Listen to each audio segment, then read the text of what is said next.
Politicians and the media have long had a contentious relationship. It's part of the American system. But we've never seen anything quite as intense as the feud between President Obama and the Fox News channel. Our senior political correspondent, Jeff Greenfield, tunes in to that.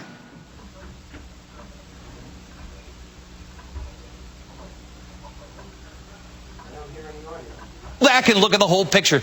You know, the Obama people hated.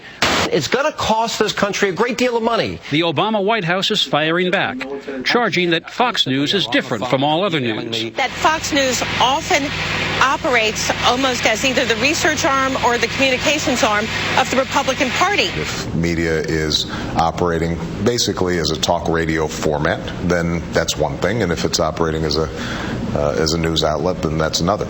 And the White House has gone beyond words. Last September 20th, the president went on every Sunday news show except Chris Wallace's show on Fox. And on Thursday, the Treasury Department tried to exclude Fox News from pool coverage of interviews with one of its key officials. It backed down after strong protests from the press. All the networks said, that's it, you've crossed the line. Tension between presidents and the press is as old as the Republic. FDR was so incensed by the war reporting of one New York Daily News correspondent, he tried to present him with an Iron Cross from Nazi Germany. John Kennedy tried to get New York Timesman David Halberstam pulled out of Vietnam. And Vice President Spiro Agnew's assaults on the network press are legendary. We have more than our share of the nattering nabobs of negativism. I used to call it the mainstream media. And what gives this dust-up special irony is that Fox News' success comes in no small part from its ability to convince its viewers that the mainstream media are slanted to the left. Now the White House is arguing that the Fox News network is not a real news organization at all, and that has brought some mainstream media voices to its defense. Here's ABC's Jake Tapper at a recent White House briefing. He was putting it in a context and made it sound like that was evidence of them not being a news organization. The jig is up.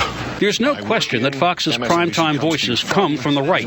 Moreover, its owner, Rupert Murdoch, is a staunch conservative, and its first and only CEO, Roger Ailes, is a veteran of Republican media wars. But MSNBC in primetime has its own lineup of commentators, all of whom are on the left side of the spectrum, some of whom met with President Obama at the White House this week. So why is the White House out to delegitimize Fox? Not because it has opinions, but because its opinion voices are so hostile to Mr. Obama, and because Fox News is, as it's been for a decade, by far the most watched of the cable news networks, including a fair chunk of Democrats and independents. And by the way, since Mr. Obama has been president, Fox's ratings overall have increased 13% actually just since the summer. So if Fox is feeling any pain from the White House's stance, Casey, it is crying all the way to the bank. All right. Jeff Greenfield. Jeff, thanks very much.